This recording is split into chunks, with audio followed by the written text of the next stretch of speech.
Welcome to Tales of Britain and Ireland.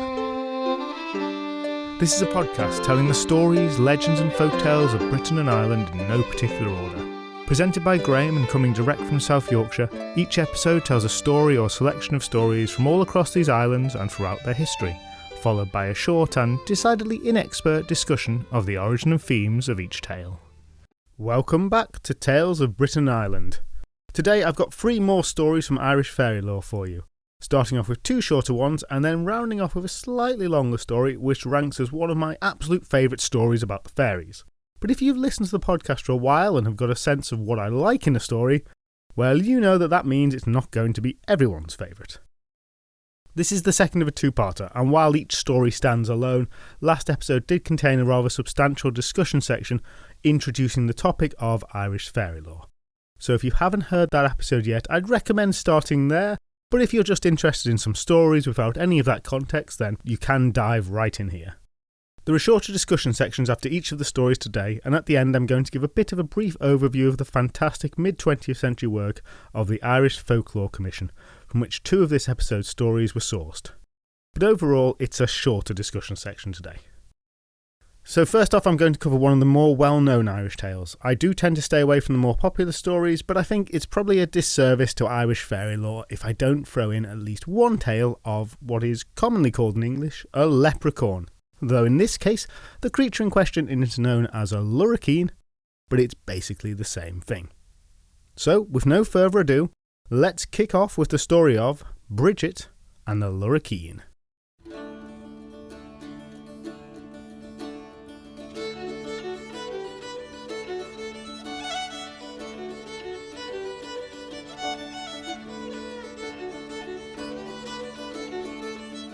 This is one of those stories that has a definite place. It didn't just happen any old where, infinitely replicable to different locations. No, this happened somewhere in the vicinity of Carbery Castle, on the very west of County Kildare, a stone's throw from the border with County Offaly. Today the castle is a scenic ruin atop Carbery Hill, dominating a landscape for miles around, with the nearby hilltop graveyard adding a macabre feel to the location, while the remains of barrows are an indication of the area's very ancient history. The place has had some form of castle for some 800 years or so, and its inhabitation goes back much further than that. And like many locations in Ireland, Carbery Hill is itself a bursting with folklore. It is sometimes called She Nectan, the fairy hill of Nectan, where Nectan, one of the Tuatha Dé Danann, lives, and according to legends variously, a giant was buried somewhere nearby with a wealth of treasure. There's a woman who screeches in the castle grounds every year. There's a cat, presumably a large one, which guards yet another treasure. There's a field nearby that should you enter it after dusk you won't be able to leave till the next day. Other legends speak of tunnels from the castle leading to a number of places, and every 20 years men without heads ride from Carbery Castle atop coal-black horses, making not a sound as they go. And much, much more besides. So, a fairly regular place in the Irish countryside. Bridget was a girl who had been brought up in that area and knew it well, so it was not surprising that she was very well versed in all manner of knowledge of the supernatural world that surrounded her.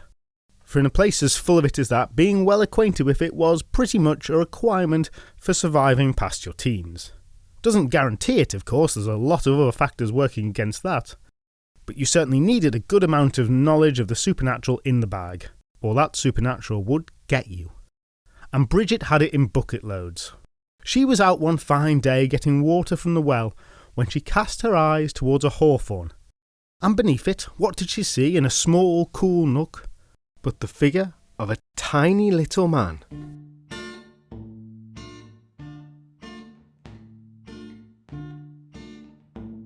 Now, Bridget knew well enough, like all listeners to the last episode, that the fairies were not typically small. Really, they aren't. But there was one famous flavour of fairy that broke that rule. The lurricane. And if she had any doubts about the identity of the fairy, they were dispelled when Bridget observed that he was hard at work making a pair of brogues, which was one of the other things that the lurricane was renowned for. Now there is a mystery here to my mind. The shoes he was making were lurricane sized, and all the lurricanes were shoemakers and cobblers. but all the other fairies were, well, at least, if not human-sized, a range of different sizes, not usually small. So who were all these lurkin making lurkin-sized shoes for? Surely they'd have a massive surfeit of shoes very quickly if all they did was make shoes. I've been thinking about this for a while now, but anyway, I've got a bit of a theory. Maybe, I think. This is obviously not in the story. But what if they're not all cobblers, but they have to make shoes out in the open for some odd reason? So they're only ever seen by humans making shoes, so we wrongly assume that they're all shoemakers? This is not a great theory, I'll admit, but I do like to really overthink things, so that's what I'm going for. The Lurkins aren't on the way to a shoe event horizon, they've just got a very particular shoemaking ritual. Of course, Bridget didn't let such things worry her as they have me. No, for her, a whole bunch of other important and relevant facts were presenting themselves. For unlike the clear and present danger other fairy sightings brought with them, a lurkin was an opportunity. For there was one other thing that everyone knew about lurkins, but it would only work if things were done exactly right. Her years of training, theoretically learned, never having seen use in the field, swung into action. First things first, she didn't take her eyes off the little man. And then she started to gently, slowly creep towards him, quietly setting her pail down to allow her use of both hands. This was proper cheetah stalking its prey in the Serengeti mode. We see camera shots cutting from one angle to another in quick succession. Cutting between Bridget, oh so carefully taking small steps, eyes locked upon a quarry, and then cutting back to the fairy, who was concentrating hard on his task, boring his holes and, jerking his waxed ends, apparently. That's what it says. Insert snigger here. Back and forth between the two of them, him dressed in red coat with a three-cornered hat, and red breeches, a rather standout sight. He had a mug of beer smaller than a thimble, a pipe in his mouth, and seemed to be very much in the zone with his work, insensible to the world around him, just singing a tune, which apparently you can do while smoking, and working on his shoes. Closer and closer Bridget got, hardly daring to breathe, until she was right up behind him, and she felt she could creep no closer without alerting him.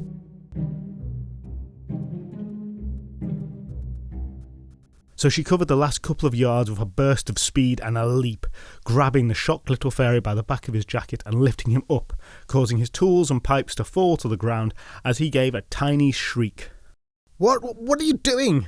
cried the unfortunate fairy as he struggled in Bridget's grasp, which redoubled, holding him as though he were in a vice. She stared at him as he turned as best as he was able to face her. Don't look away. Don't drop him. Those were the rules. Understandably angry shouts came from the small man. Why are you treating me like this? Get those oversized hands off me.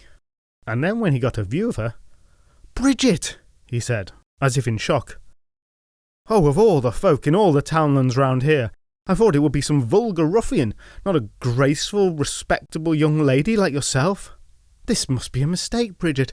Why don't you get your hands off of me, set me down, and we'll sit and discuss this like the reasonable people I know we both are. Bridget was not surprised that the fairy knew her name, didn't let that throw her off.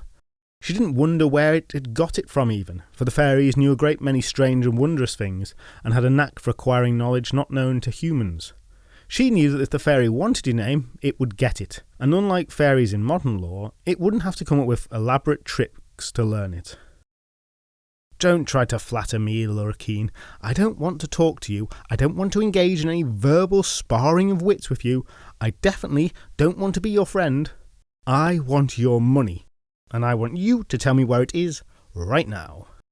This was the other thing that everyone knew about Lurkins, that they had gold hidden somewhere, and if you threatened them enough, they'd give you it.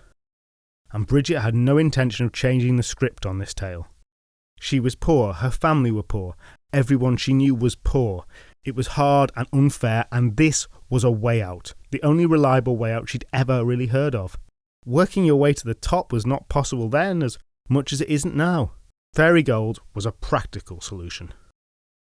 She continued to stare intently at the little man in her hand. Once she'd got him, she couldn't let him go. She wouldn't screw this up. "Well, that's not very friendly, miss, not very nice. And you're meant to be such a good girl." Bridget squeezed. "Money? Me? A simple cobbler? Where would I get that from? I've got a few little bits or whatever, I suppose, in my pockets. Let me down and I'll turn them out and you can have whatever change I've got, I suppose." Bridget sighed in exasperation. "No, as you well know, I want your gold. Everyone knows that Lorikeens have gold. It's what we know about you. Capture a Lorikeen and he'll give you his gold. Pretty basic stuff." "Oh, is that what they say, is it? Just pick up a Lorikeen and we'll give you gold? Oh, what a rumour that is. Did someone super reliable tell you about this? Tell you this was how you were meant to make money? Passive income, is it? Those people are always very trustworthy. Want to invest in my time, sir, shall I, do you, Bridget?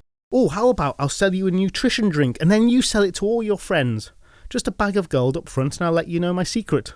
Oh, no, I know. How about you buy this picture of a bored fairy on a boat? I mean, not physically, but I'm thinking of it right now and I can give that thought to you, and it'll be yours. It'll be worth so much in 100 years or so, which is nothing to a fairy. Get your dull fairies on boat pictures right now. Look, we don't have any gold, you stupid girl. It's just what stupid humans say to give themselves hope.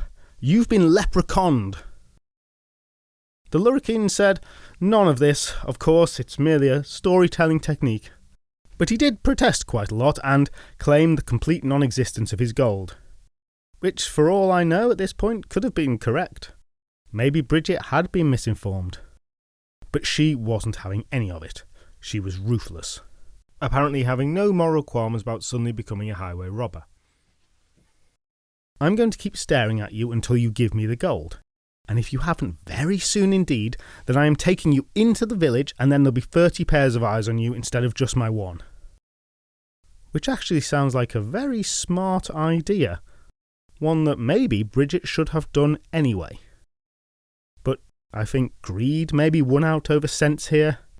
Surely the gold would be better if it was all hers. She could then distribute it to anyone that she wished. The Lorikeen shook his head and again started up with a barrage of sweet talk. "Oh, I'd expect this off some uncouth, ignorant lad. But you, Bridget, a well-brought-up lass from a good family, who reads, I hear, and gives such a good account of oneself. No, no, no, you may as well throw your compliments on the ground for the good they'll do you. I don't want any more of this blarney from you. No tricks or deceptions or any other light conversation or anything else, just gold." You know, I've tried to cancel a phone contract before, and it feels like Bridget was having much the same experience with the Lorikeen as I did with Virgin Mobile. Though of course I wasn't holding Virgin Mobile hostage at the time, but the basic evasive tone of the conversation is still the same. "Okay," he said finally. "Well, I suppose there might be some gold?" "Yes. And if there was some gold, I'm not saying there is, but if there was..." "Go on." "Well, it would be buried under Carberry Castle, wouldn't it?" "Would it?" "Yeah, you know, the castle, over there." And the Lorikeen pointed. Bridget almost turned her eyes to where she knew the castle was. Just in time, she stopped. "Ugh, nice try." "Put me down and we can walk there together," said the Lorikeen with a winning smile. "Ugh," said Bridget. "Let's go." And holding the Lorikeen in front of her, she started up the little hillside that led to the castle.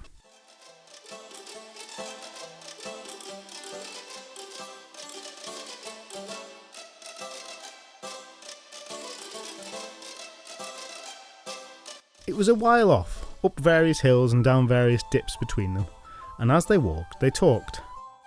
And the Lorikeen seemed a little happier now. "You've done well, Bridget, you know. Many a lass wouldn't have managed this, but good on you. And you know, if anyone's getting my gold, I don't really mind it being you. Ahead of me, of course." And he even began to sing a little again. Singing which Bridget had to admit was rather good. So much so that she found herself nodding along. She was relaxing a little, beginning to feel happy. Up they came to the top of the hill, beyond which the castle could plainly be seen, when the Lorikeen stopped his song mid-word and gave a great screech at some incredible volume for such a small creature. "Oh, murder! Carberry Castle's on fire!" Bridget was shocked out of her whistling and looked up in alarm at the very much not burning castle. And the instant she saw it, she felt the weight of the lorikeet gone from her hand. She looked down to find herself holding just air, which she grasped tightly anyway, to no avail. She went back to the Hawthorn just in case, but all his belongings were gone from there. Maybe there wasn't any gold, and Lorikeet had just had to tell her that to get her distracted. Maybe every leprechaun ever captured did the same, and none of them had as much as 2 pennies to rub together, but they had to pretend they did because of the stories being so common. Because in the end of pretty much all of these stories, no one ever seems to get the gold. That's my theory though, not one that would ever occur to Bridget, nor the people she told her story to, who tried digging under the castle in various places, to no success of course. No, Bridget remained sure her whole life that if she hadn't been yet another person to have fallen for a lorikeet's tricks, that she could have been very wealthy indeed. Instead, she would always remember that day as the day that she almost caught the Kildare lorikeet.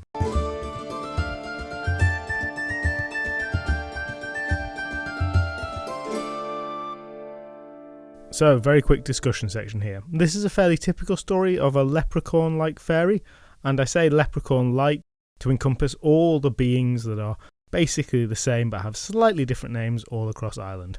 Leprechaun itself is an anglicised version of this word. This story in particular was collected by Patrick Kennedy, from whom we also got a story last time, who has one of the better reputations of the mid-19th century collectors and writers of stories in Ireland. He was from Ireland himself and was recognised as having recorded stories fairly accurately, especially compared with some of the other big names in the field. While there are a few different leprechaun stories, there is another very common variant, which is where a person is led to the gold and it's marked by a feature of the landscape, like a stone or a plant. They think, well, quid's in, go off to get something to dig it up with, and when they come back, the marker has been replicated hundreds of times. In either of the two story types, no one gets the gold. No one quite agrees on what any of the words for leprechaun mean, by the way. There are a lot of theories and a lot of sources I read claim other sources are definitely wrong, and I had real trouble discerning the truth to that. Suggestions include that it just means shoemaker, that it's a reference to the Roman festival of Lupercalia, it's a reference to Lugh of the Tuatha Dé Danann, and simply that it means small person. Stories about leprechauns have clearly existed in folklore for quite some time, but like so many other stories, these were mostly written down in the 19th and 20th centuries. The first mention of something like a leprechaun is in a 14th century myth about a king of Ulster that is probably quite related to the modern creature, however different as well.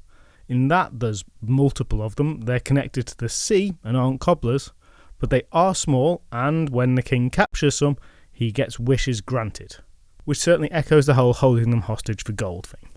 Between the 14th and 19th century, the legends clearly developed to give this normally dressed in red cobbler figure. Now, I reckon you'll have a very different idea of a leprechaun in your head that doesn't look exactly like the one that was described in the story. And that's because a particular image of a green-clad leprechaun, often with a pot of gold and a rainbow, is probably the most well-known image of a fairy in the whole world, and is very strongly connected with Ireland in the popular imagination. This leprechaun image you can bring to mind is something that comes from American Irish communities rather than from Ireland directly itself.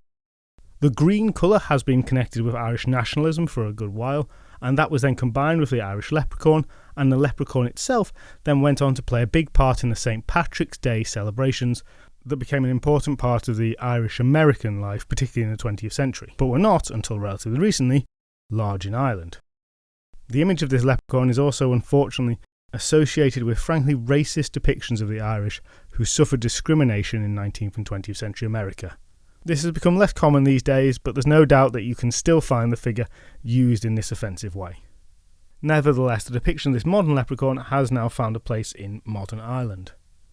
The connection with the leprechaun in Irish America really grew up in the very late 19th century and blossomed in the early 20th, and it was revitalised and cemented by Walt Disney in his 1959 film Darby O'Gill and the Little People, a film based on a book published at the turn of the 20th century which had itself formed this figure of the Irish leprechaun in the American imagination.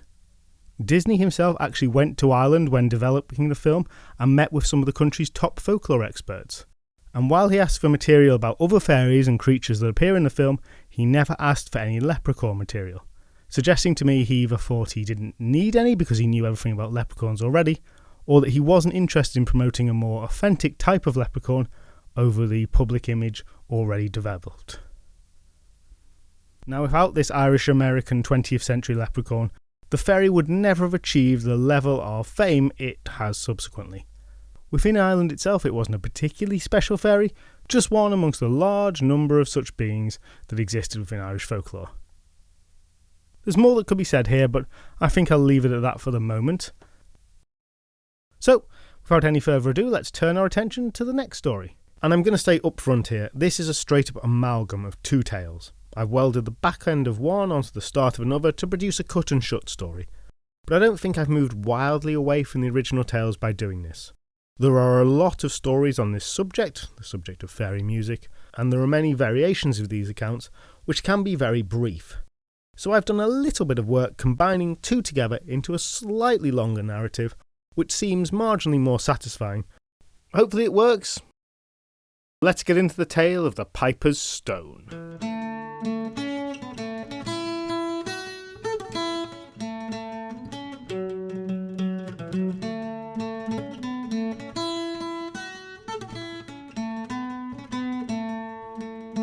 For this tale we're in County Kerry in the southwest of Ireland, just outside Killorglin, a short distance from the Atlantic shore on one side and the peaks of Ireland's highest mountain range on the other. It's a remote area today, though popular with the tourists, and it was a remote area back then, whenever this story is set, at some non-specific date. And whenever that was, there were considerably less tourists. It is the kind of rural area you might expect to find tales of the Aos Sí, if you were primed for them to be out in the wild places, as many of us are, me included. But truth be told, this is a story that could be set pretty much anywhere in Ireland, as with most tales of the fairies. It's a story of a type that is told all over the country. It's a story about music. The Aos Sí were well known for their musical abilities, for they loved a good tune, and many a person had heard enchanting sounds drifting from the fairy forts in the moonlight, and perhaps even glimpsed the dancing accompanying, played on pipes and fiddle, with harp, fife and drum, wondrous melodies, lively and exciting, strange and haunting, tunes from supernatural musicians who had had centuries to master their craft, perfect it in the way that no human could. Some said the music was dangerous, a trap for unwary and foolish humans, though few of those who whispered of its danger denied its thrill or its beauty, for indeed the otherworldly excitement it invoked was a large part of the danger in itself. It would make you dance yourself into such a frenzy that you could never escape, or that, having heard it once, you would experience such melancholy if you could never hear it again, and wither away and die, a fatal fairy music junkie. Others simply said that to hear it was to herald misfortune. But perhaps it was all worth it. Sean Diggin was a man who knew his music, really knew his music. Diggin the Piper, they called him. Not amazingly original, but a testament to his skills on the Ilian pipes. He was piping hot, as they didn't say, firstly because that's terrible, and I regret I said it already, and secondly because most people spoke Irish, so it wouldn't make any sense. But the point is that he was good, so much so that he made almost all of his living with his musical skills, a rare thing indeed. He'd travel around the southern baronies of the county, often playing in the houses of the rich, and at other times forming a key role in the much rarer celebrations of the poor, but celebrations that they really went all out at. He'd even played the famous annual Puck Fair at Killorglin, where a goat was crowned king, and listener, it still is to this day. And as he went from place to place, he'd be a hub of news and gossip as well, as such people often were.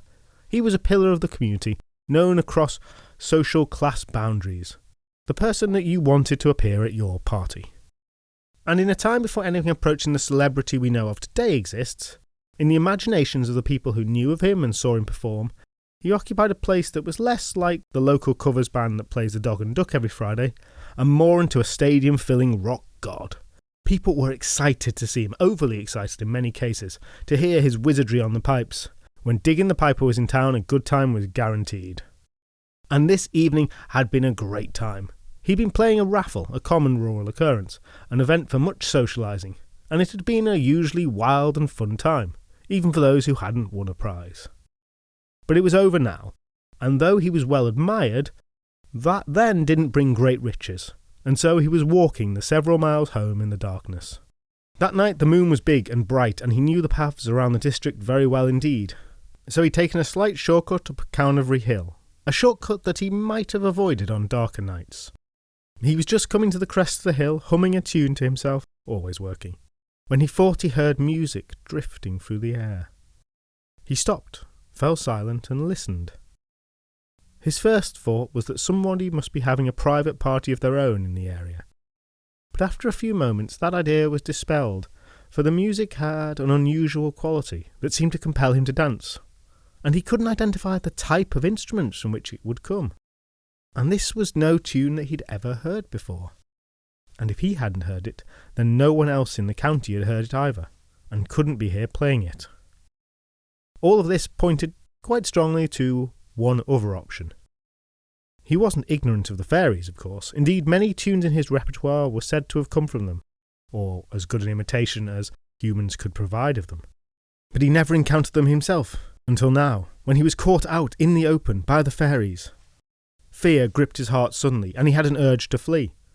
But yet the bewitching beauty of the music forbade him to leave. He needed to hear more of it, and as both man and musician he was unable to resist its pull. He compromised his competing desires. There was a large rock atop the hill that had been there since time immemorial, and Diggin ducked down behind it, in the hope of concealing himself from their eyes. Though the fairies were often perceived to be near omniscient, he pushed that thought to the side and concentrated on the music. He just needed to hear it some more, let it drift in his ears, wash through his whole body, and work its way deep into his very soul, which danced along with it. He sat there, enraptured, overcome, letting the music take him to places he had never been. One man experiencing the heady trip of a lifetime, away with the fairies, totally wrapped up in the notes he heard.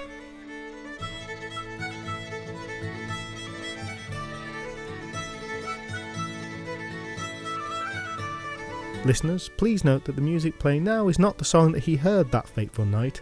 It's not even a tribute. It's music, excellent music, but not fairy music. I've got it on a CC Share-alike license, and the funny thing is that the music he heard that night didn't sound anything like this song.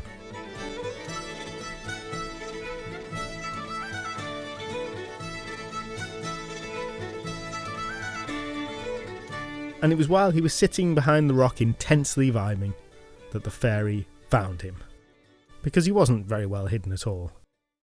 And even had he been to begin with, well, all the dancing and singing and shouting for joy and attempts to accompany on the pipes that he'd been doing, completely unaware of that all, of course, well, that had been more than enough to draw the fairies' attentions to him.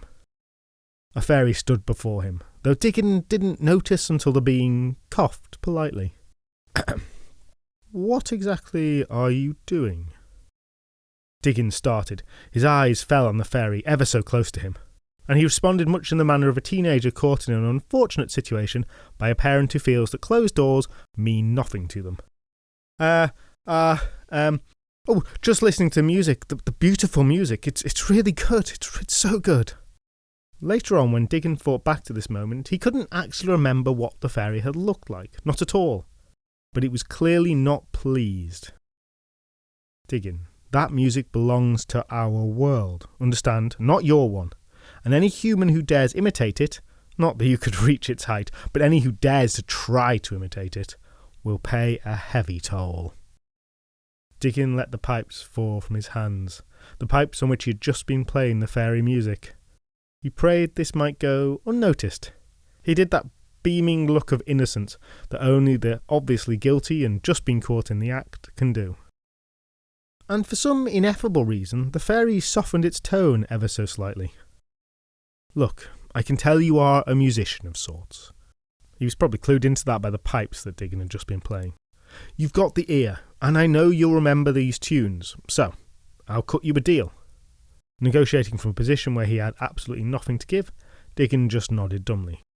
Oh, you're twisting my arm here. They won't like it back at head office, but I tell you what. For you, because you're such a good piper, you can play these tunes twice more. Just twice, mind you. Please don't play them a third time. Really could do without that, the paperwork and everything. Just twice. Special deal, 'cause I like you, understand? Diggin stammered. Yes, thank you. Good, said the fairy, and he went to leave. But before he did so, he turned round once more. Backlit by the moon and the stars, he suddenly looked very large indeed. Really, though, do not play it a third time. Well, I'll be off. Why don't you get yourself home? The music had stopped now, and Diggin ran all the remaining miles back to his house.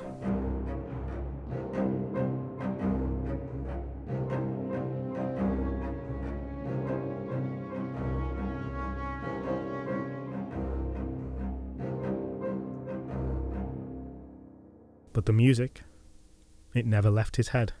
Round and round it went. He heard it in his sleep and the next day too. But it never got tiresome.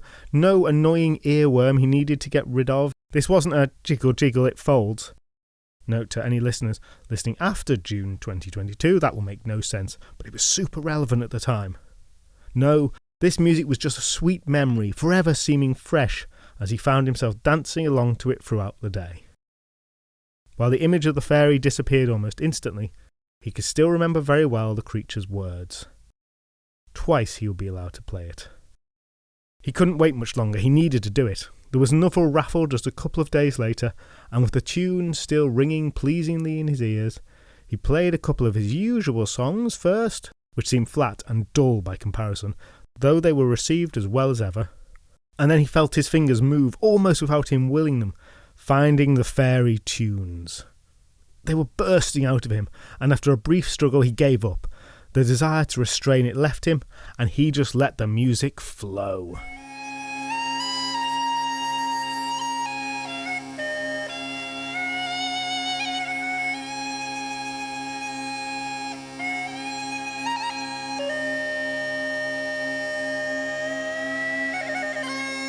And yes, compared to the music he heard the other night, it was a pale imitation, a reflection of a shadow of the original. But it was still the most enchanting music he'd ever played. People stopped what they were doing, turned to listen, jaws agape, spellbound at the sound. And then they started to dance, the oldest of them with all the energy of youth, and the youngest with far more than that. He collected more money that night than he had in months beforehand.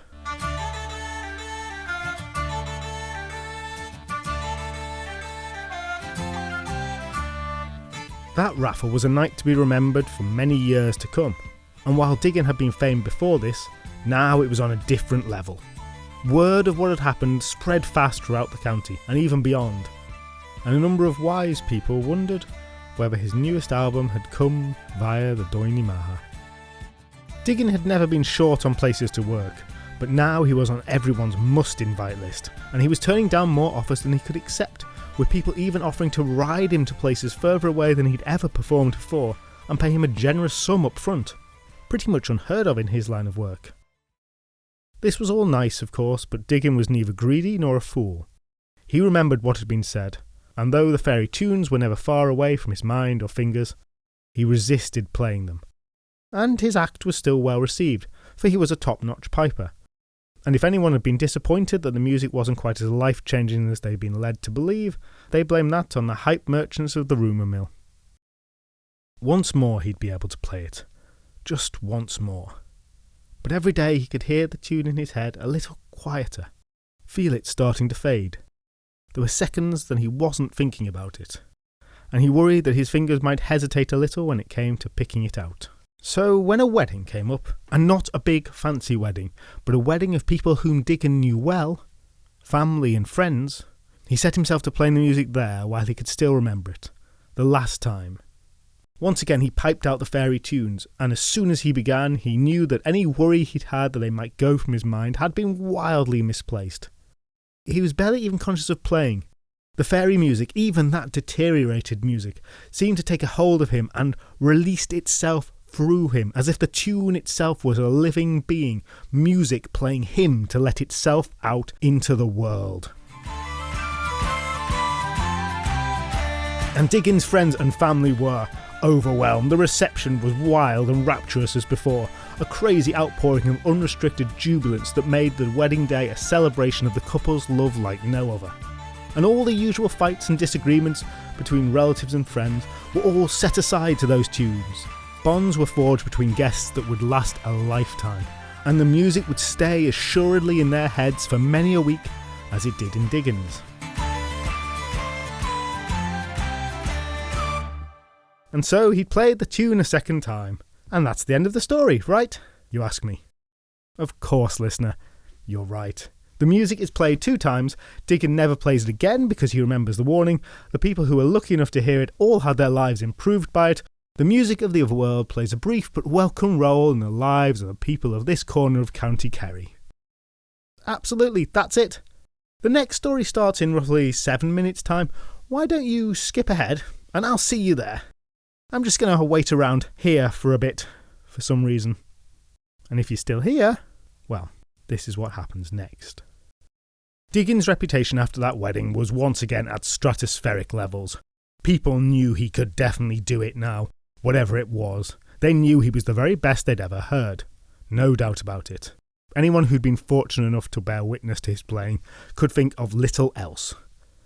They begged him to play like that again and again, but he didn't. He was genuinely done with the whole business. He'd been warned in no uncertain terms by the fairy. If people didn't like him for it, well, he couldn't do much about that. But he knew he was still a damn good piper, even without the fairy music. And he was. But the trouble was that the reputation, the hype, had got a life of its own, and that asked much more of him. Word got around, and it was on everyone's lips. The fair where the piping competition was held came many months later, but the excitement about Diggin had not died down by that point. Diggin always took part, and he did again that year. Expectations were riding very high indeed. And Diggin did passably. All right, good, in fact. No, he did good. But a piper from out of town was there, a man who knew he was good, and wasn't shy about letting everyone else know it. Compared to his piping, Diggin seemed somewhat average, and this man strutted around the competition, sure that he would win it. All the people who knew Diggin well were rooting for him. They knew that he should win. They'd heard him play and he was the best. And that day he was definitely in the top 2, but there was a big gap. This piper, for all his unpleasant personality, certainly knew his way around a set of pipes and how to work the tunes. And as the competition went on, it seemed more and more certain that Diggin was going to lose. There was disappointment, there was confusion from all his friends who'd seen him play, from all the people who turned up to see Diggin, the famous piper. And of course his opponent had heard all about him, and when he found out that this was the famous Diggin, some passable piper, well, he laughed a little as well, of course. And as Diggin performed what was to be his final set of the evening, the shouts came out. "Come on, Diggin, break it out, you can do it, Diggin. We believe in you. Come on, what you playing at, man?" Diggin looked around at the faces of friends and family, all willing him on to do better. Disappointment, even anger, was already etched in some of their faces. It has to be said that he'd also had a fair bit to drink that day. Screw it, just once more couldn't matter. He'd win this competition, his reputation would be cemented, and then he'd stop forever. And he launched into the fairy music again. I've described it for you multiple times now. I probably don't need to do once more. I'm rapidly running out of adjectives. You know how it went. The crowd went wild. The other piper was blown away by it, sat dumbfounded at the change in the talent of his opponent, and he would have been angry and miserable if the music wasn't making him feel so damn good. He joined in the dance with the others. It felt great for Sean O'Diggin as well. Feeling the music take a hold of him again, he was overjoyed, experiencing a moment of something approaching sheer ecstasy. In that moment he was victorious, he was beloved by all around him.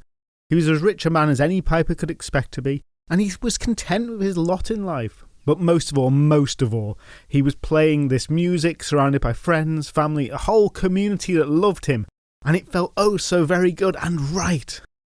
He closed his eyes, let it take him, and that was the last moment that Diggin the Piper ever experienced. One instant he was playing, the next he was lying dead on the ground, and the screams were starting.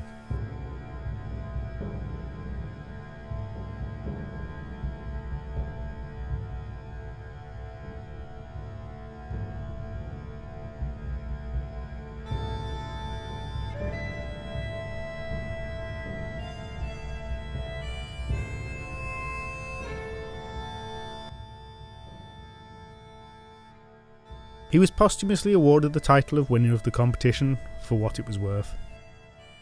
No cause could be given for the ailment that had struck him down.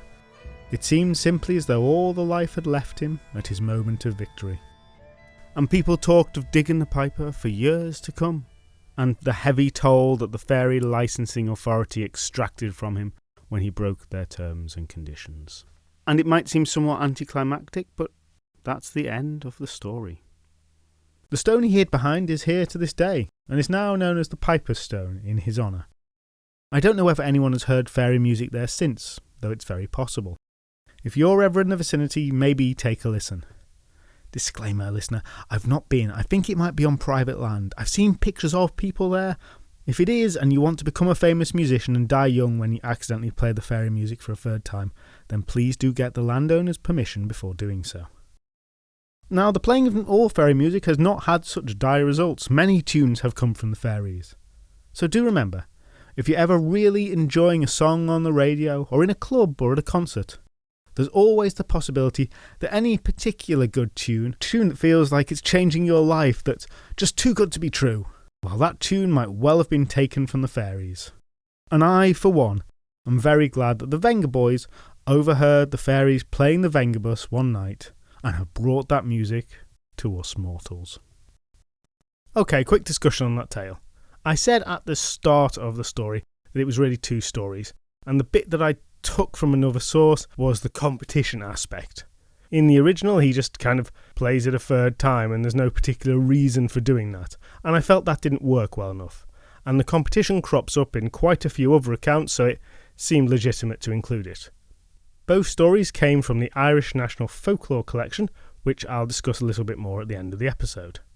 In that folklore archive, there is another version of a tale specifically referencing why this particular stone is called the Piper's Stone. In that version, the unnamed piper always sits on that stone and plays his music there, because the stone's close to his house. One day, he hears the fairy music. He doesn't get a warning, doesn't meet with the fairies. It just gets into his head, so he goes to his usual stone, gets on top, plays the music, and drops dead. As a naming story, this actually makes way more sense to me. It's better connected to the... Having him play there every night actually connects him more to the stone, whereas it's kind of an incidental detail in the story. I've just told that he hides behind the stone every night. Now, I could talk about some similar legends in Ireland, and there are a few in Scotland, where music is learnt from the troughs.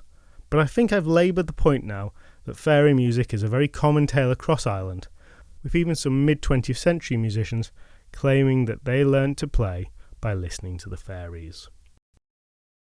Okay, let's leave the fairy music there and move on to the last of today's stories and the last story of Irish Fairylore for the time being, though I might return to this topic in future. Now, obviously, I enjoy all the stories about the fairies that I've told to you and most of the ones I hear. But I'm going to go out on a high here because this is one of my absolute favourites.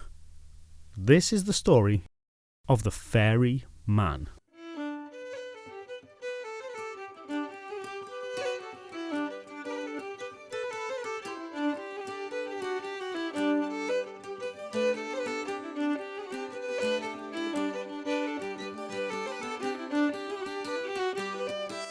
Hope. Finally, young Joseph felt a bit of hope. There was a plan now, an audacious plan, a dangerous plan certainly. But as he talked it through with Tommy the Sheog, the fairy doctor, he was becoming more and more certain. The people of this land were not helpless against the fairies. They cohabited this island with them for centuries. According to many stories, once men had even driven the fairies underground. They did not have to put up with this. They just had to be courageous like their ancestors before them. He'd been brought up to fear the fairies, to be careful around them, to be meek, never to fight back against them. This was a new way of looking at the world, a way of looking at the world that gave him the opportunity to craft a happy ending to this sad tale.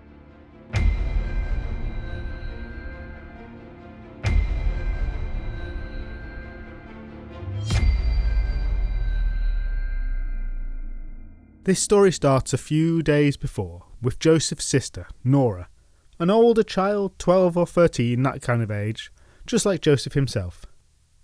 She had gone out cutting turf from the bog near the banks of Loch Garner.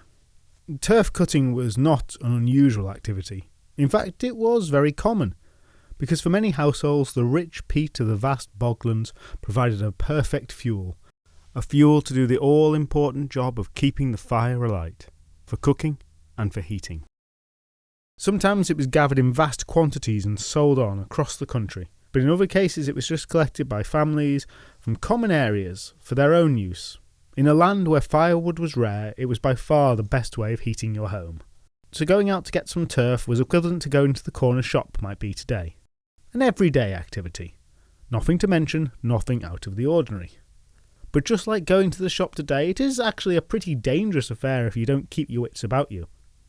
You think I jest, but I don't.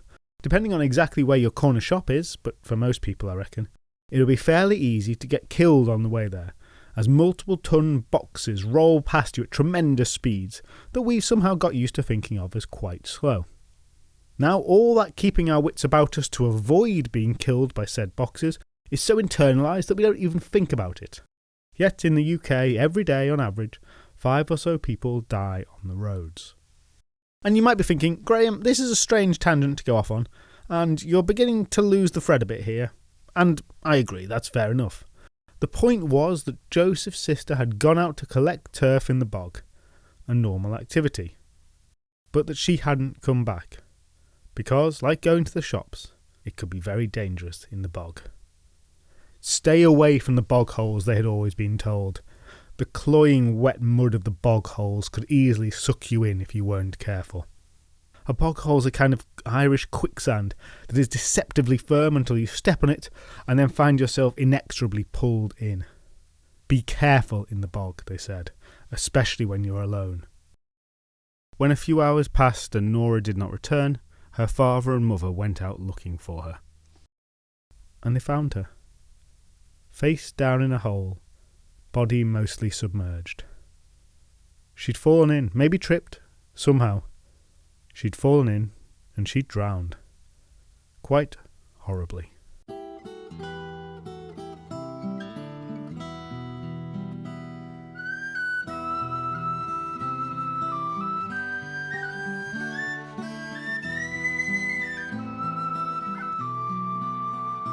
The family of 4 was now a family of 3.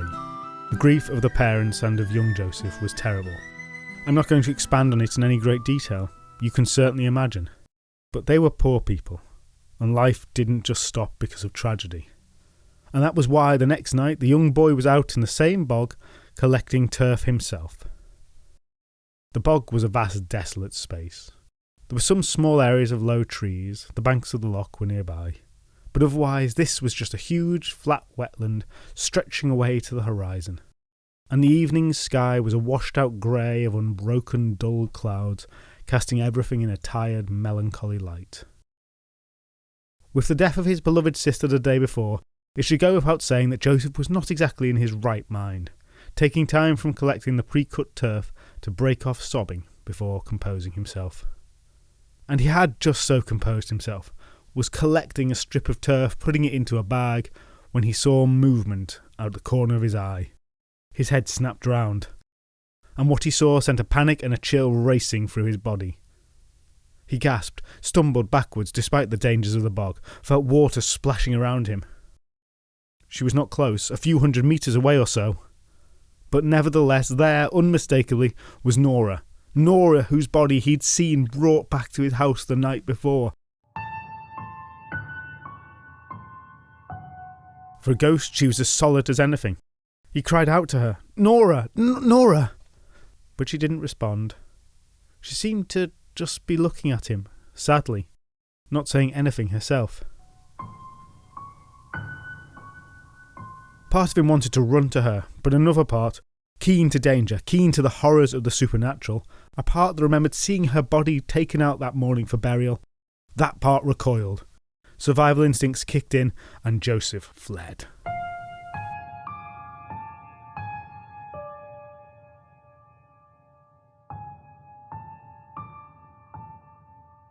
He told his parents what he had seen, and credit to them, there was no disbelief or even a thought that he had some kind of hallucination. They were well aware of the strange things that happened in the bog, and they knew what they had to do. They sent for Tommy na Siog, Tommy the fairy. Tommy was not actually a fairy, but was what was called a fairy doctor. A fairy doctor was a person, usually a woman, but in this case a man, very knowledgeable about the fairies and their ways, and about other magics too. The only kind of person who might just be able to help.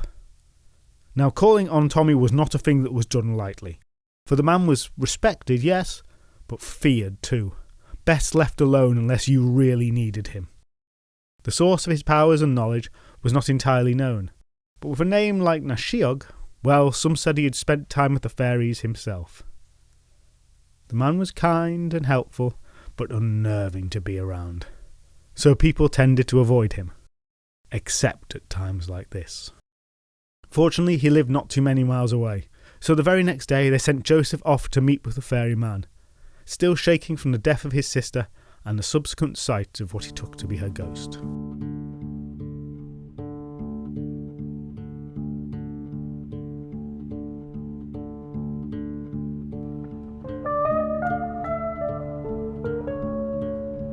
Tommy's was an unusual cottage, all bedecked out with strange talismans and curios upon the walls, and when Joseph arrived he found Tommy expecting him. The old man greeted him with a great seriousness and asked him to relate his woes, which he did, as much as I have done for you here.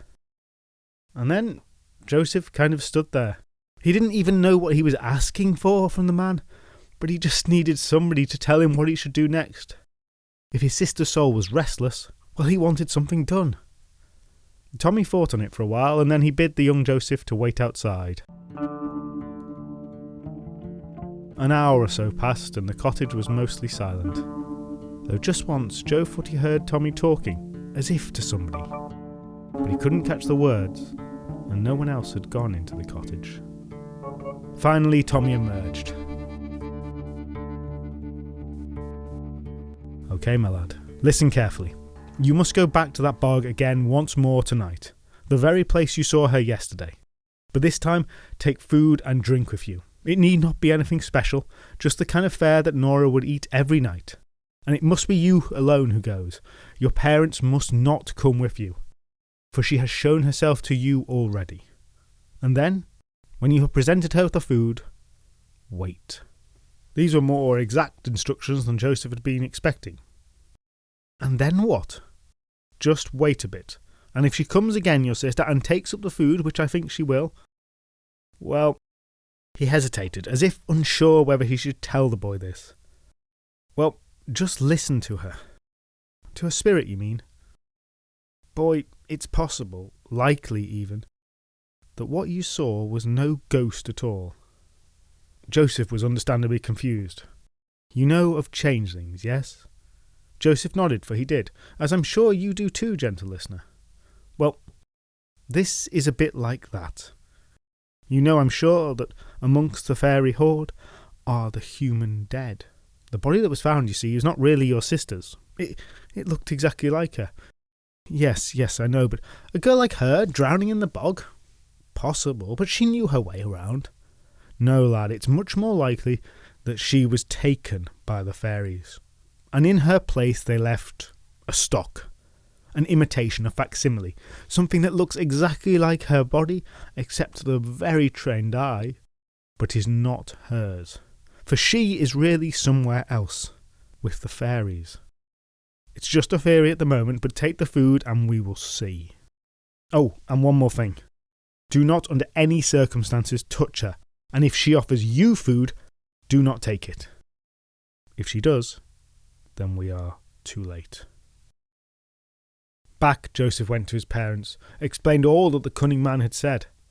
Nora was buried now. Without digging her up, they couldn't try to check the ferryman's suspicions. Not that they would be able to tell from the body even if they had. And that was an awful thought. What a turbulent maelstrom of emotions this must have stirred up in all three members of the family. A daughter who had died but was now maybe, possibly alive, despite all the evidence of their own eyes, but condemned to live with the fairies. What a terrible thing. And maybe she was dead after all. They couldn't let the relief wash over them, for either it was fake and premature, or that she was with the fairies forever. But of course it was difficult to control one's mind in such a way. It wasn't an easy time. The parents desperately wanted to accompany Joseph to the bog to see their daughter again, but of course that was not allowed. And if they hadn't respected the words of the ferryman so much, they would surely have gone with him. But even in these horrendous hours, their faith in his knowledge and warnings bound them strongly. And so, with a great reluctance on his parents' part, Joe ventured into the bog once more alone, bearing food and drink for his missing sister.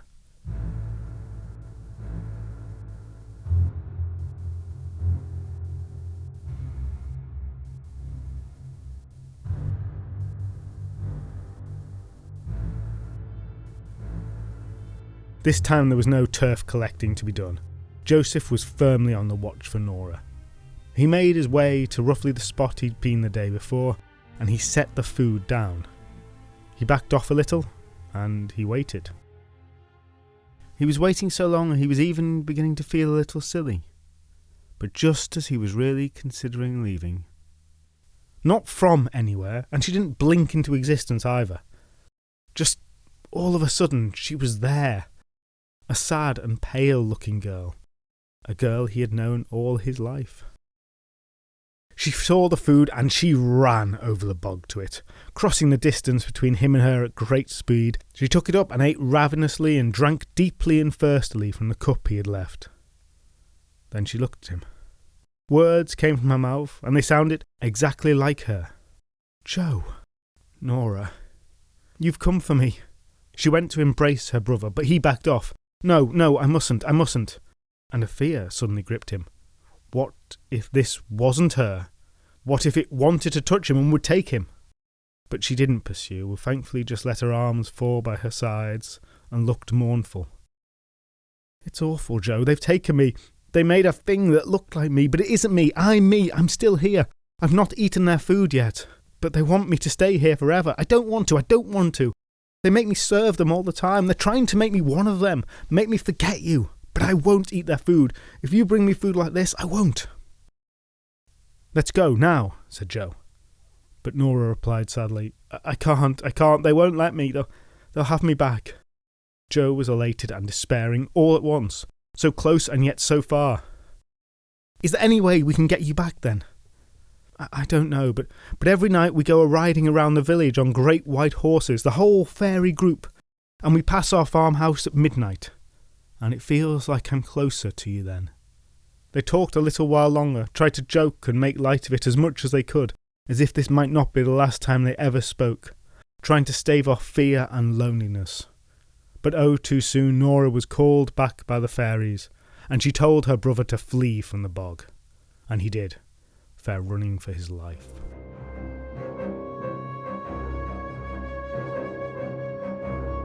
The next day young Joseph made the trip back to Tommy Nashiog's to tell him everything that he had seen. He told of his sister's words about the fairies and the riding of the horses.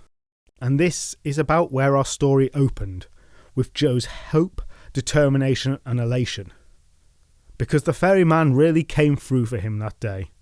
After listening carefully to everything the boy said, he did some great magics, consulted a variety of oracles, looked into the smoke of his fire, and eventually he said, I know how to get her back. The plan was simple in its conception. It didn't even require bunches of protective charms, nor applications of magical ointments or the like, as in many tales of encounters with fairies. No, all that had to be done was wait for midnight, when the fairy horses would ride past their house, because the fairies apparently love timing their rides very precisely and always make sure they pass by the house of the victim at 12 on the dot. It's all about the style of it, really. The fairies understood that. 009 or 11:43 wouldn't do it. It had to be midnight. and Joe would lie in wait for her. It would have to be Joe. It couldn't be Tommy or his parents. Why exactly is not stated, but it's clear that he had some special relationship with the fairy abducted girl. "When she rides past your house," explained Tommy, "you have to jump up and grab her. She won't be able to slow the horse down for you, but if you time it right, wrap your arms around her and pull her from the horse, then she'll be free from the fairies." "Okay, great. And won't the fairies just come for us both?" asked Joe reasonably. No, said Tommy, hand-waving it away. "For magical reasons. I know, the fairies' ways are hard to fathom, and I don't have time to go into it now." Joseph repeated it to him back. "So I pull her from her horse, and then I get my sister back, and show those fairies not to mess with us? Show them that this is a human land, and they can't just take who they want and trick us?" "I can do that. She's coming back. Oh, we're gonna show these Aos Sí who we are, Tommy. You're amazing. And hey, if I miss her tonight, well, I'll try again tomorrow. I'm gonna get her back." "Yes," said Tommy, slowly and not at all reassuringly. And that Padme Anakin reaction meme plays out here with the line, "I'll try again tomorrow, yes?" Well, just one teensy-weensy, very small but important little detail though. You see, if you make the attempt and you don't manage to drag her off her horse, then you will both die. For real. Not abducted by the fairies. What? Joseph deflated momentarily. "Yes, I'm sorry that it's like this, but the fairies don't make things easy." But the young lad was proper protagonist material, and he bounced right back. "Well then, I'll just have to get her first time, won't I? I'll get her tonight. You'll see. I'm going to get my sister back." "Good lad. It'll have to be tonight as well, because though the food will have kept her sated for today, your sister will soon have to eat the fairy food, and then she won't appear to you again. Do it tonight, and you'll be reunited as a family. I believe in you, Joseph. You can do this. Get Nora back." And with that encouragement ringing in his ears, he returned to his father and mother to tell them the good news. That the ferryman had a solution for them, that he would do it, that he would become a hero of the type he'd heard stories told about on many a winter's evening, that he'd get his family back together, the fairies couldn't mess with them. The fear that had gripped his heart when he heard about the risk had been a temporary one, and it was gone now, never to reappear.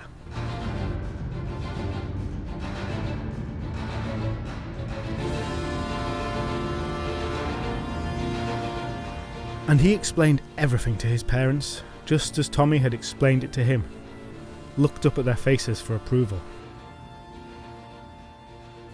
Up until this point in the story, the parents have been background figures, without agency or voice. It's Joseph who's led the action and Tommy the ferryman who has advised him.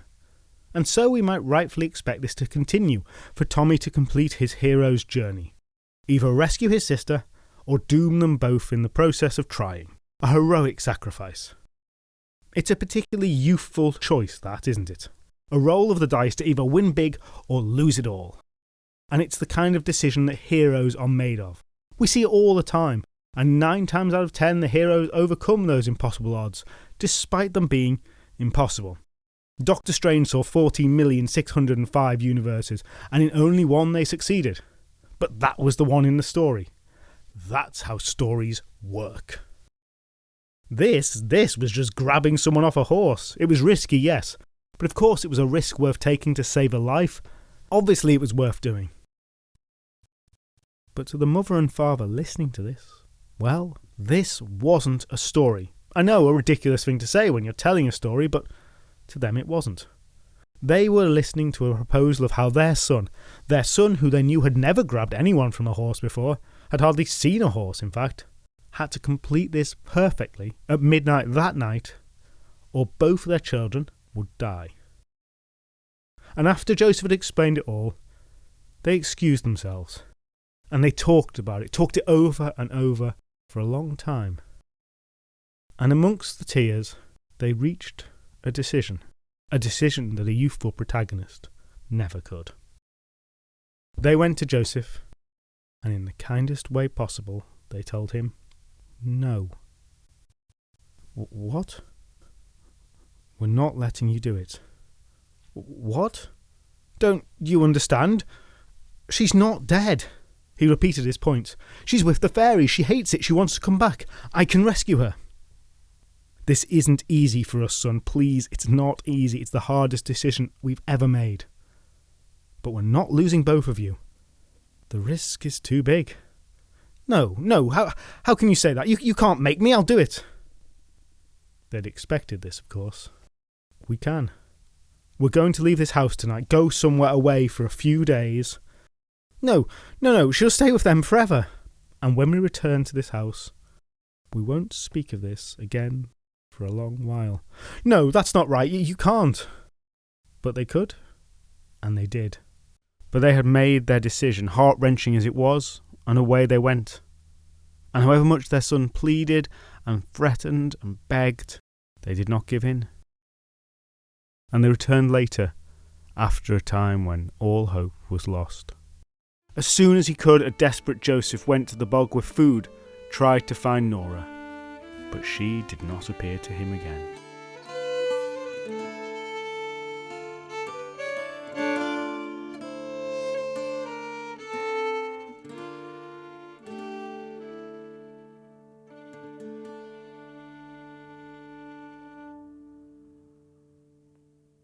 I don't know if he ever forgave his parents, ever learned to understand their decision, ever agreed with it, because while I've characterised this as a decision between youth and experience, it is not as simple put as that. This was no black and white issue.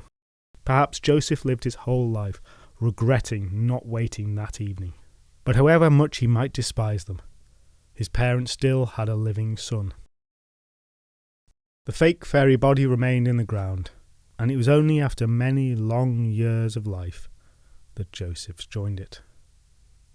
What became of the real Nora is not known. Abandoned by her brother for reasons she'd never understand, forced to live with the fairies. Well, that's a life that some have described as a very heaven, and others as akin to an eternity of servitude. But it's quite possible that given the lifespan of fairies and the strange ways that time works, she remains with them to this very day, hoping that eventually her brother will come to save her, never understanding the decision her parents made.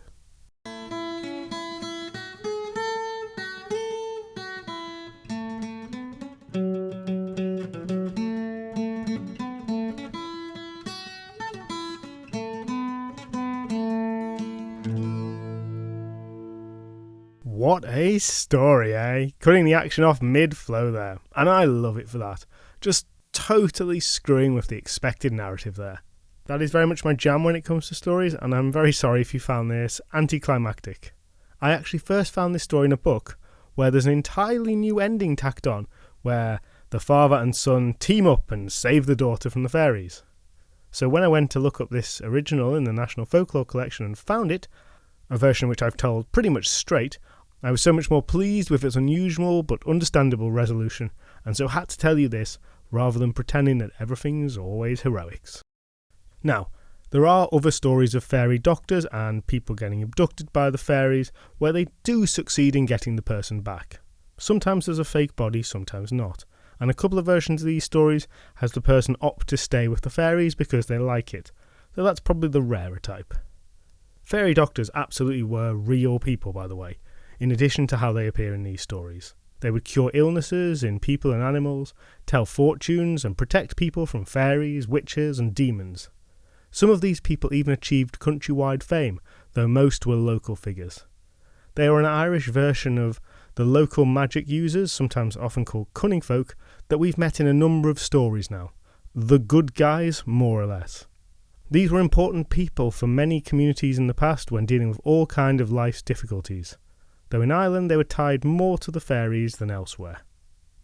This story is of course also notable for featuring the changeling dead concept. Last episode we had a story about a genuinely dead person who became a fairy, but here's an idea that shows a completely different way in which supposedly dead people can end up in the fairy horde. This crops up in quite a few places, not just in Ireland but in other Celtic countries' folklore as well, and a couple of times in some English accounts. When it comes to ideas of there being dead people amongst the fairies, I find this explanation more compatible with most of our ideas of fairies than stories where human souls become the fairies. There's still in this story a very clear distinction between humans and fairies as two different categories, and no implication that all the fairies are just the human dead. I do also like it as a story that reveals the real malevolence of the fairies, that shows how tricksy they are. And it fits so well with changing the ideas that we're all much more familiar with, and then extends them almost logically into another area. Now, I'm not generally a fan of theories of the origin of stories that root them in a single real-world parallel or real-world moral. I don't generally think they track very well. There's often a whole load of influences make a story.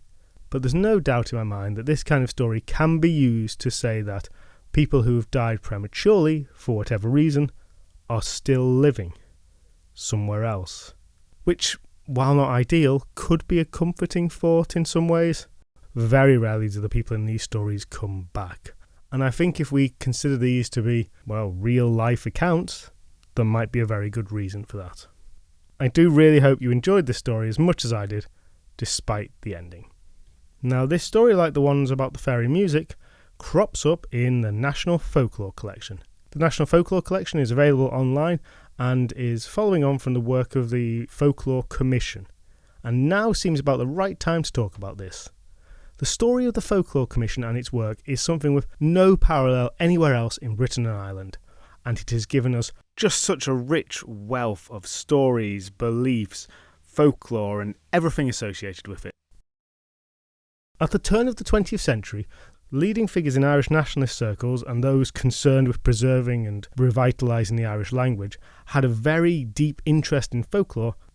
Following Irish independence, this interest remained strong, and a leading figure emerged in the form of James Delargy, a lecturer at University College Dublin.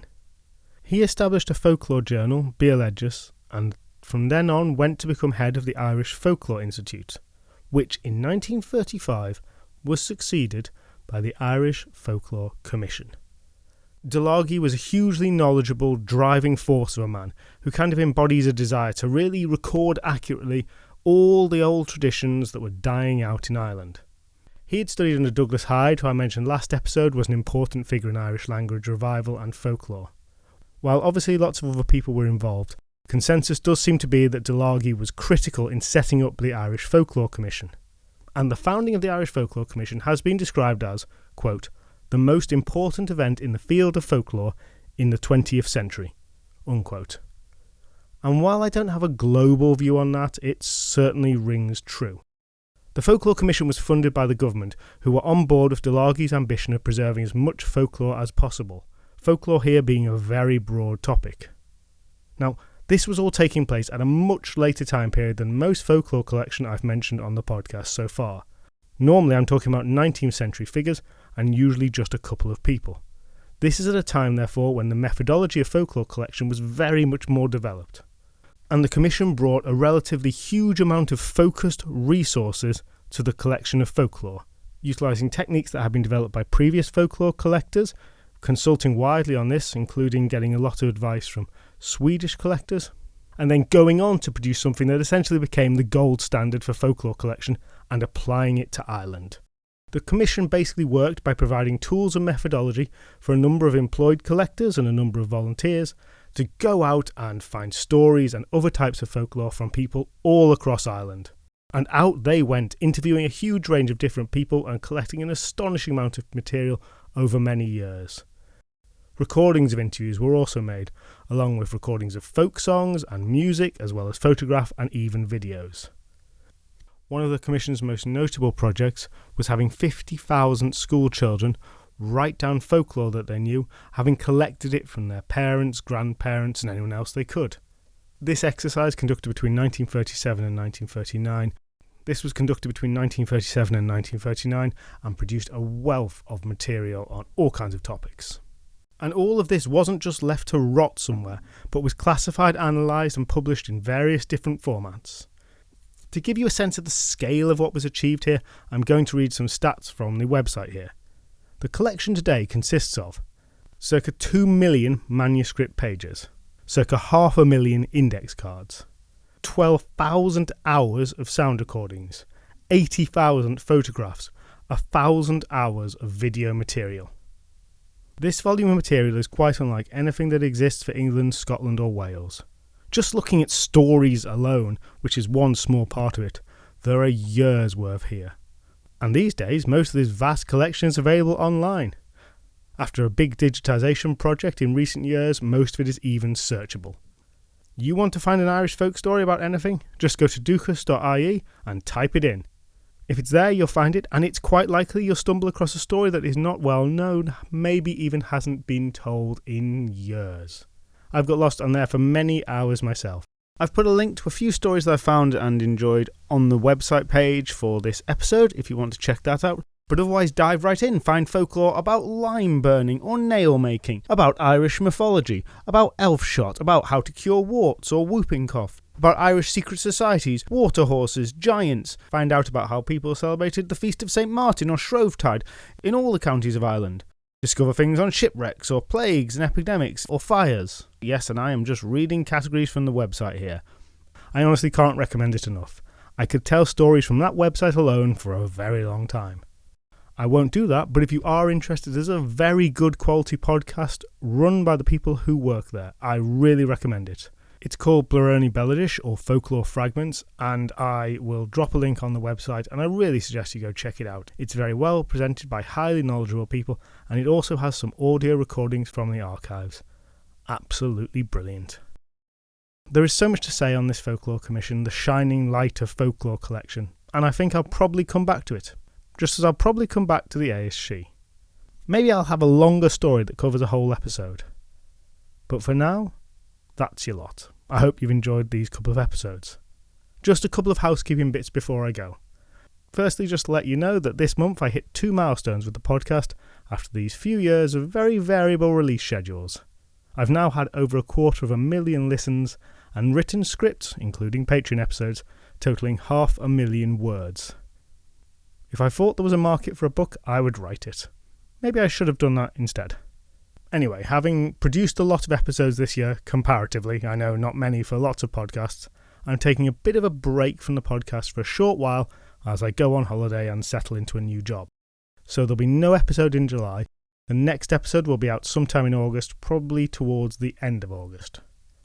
I don't actually know what it's going to be on yet, but I feel like there's been a distinct lack of maritime themes for a podcast that looks at a series of islands.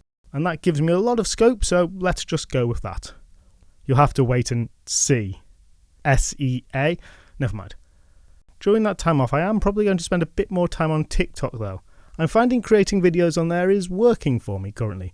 It feels like a good way to compress my thoughts on some stories and topics of folklore into a much more compact format than this rather long-form waffling podcast. Follow me on there if you think you'll find that interesting, though it's certainly hit and miss at the moment, and I know not every video is a winner. Finally, I should give some thanks. I'd really like to thank my patrons, specifically a mention to Tom, who signed up since last episode. The support of patrons has been a massive encouragement for me. There are now 7 members episodes. You can listen to them all if you sign up, and you'll only ever get charged when I do a new one. I'd also like to thank everyone who's left a review, which have once again been very kind. And I'd also like to thank everyone who's just listening. Having hit those milestones and reflecting a bit, I'm kind of surprised to find I'm still doing this podcast and enjoying it, and that I do is very much down to the support that everyone has shown me. So thanks for that. I hope you've enjoyed this dive into Irish fairies, and you'll be hearing from me with more tales in the not too distant future.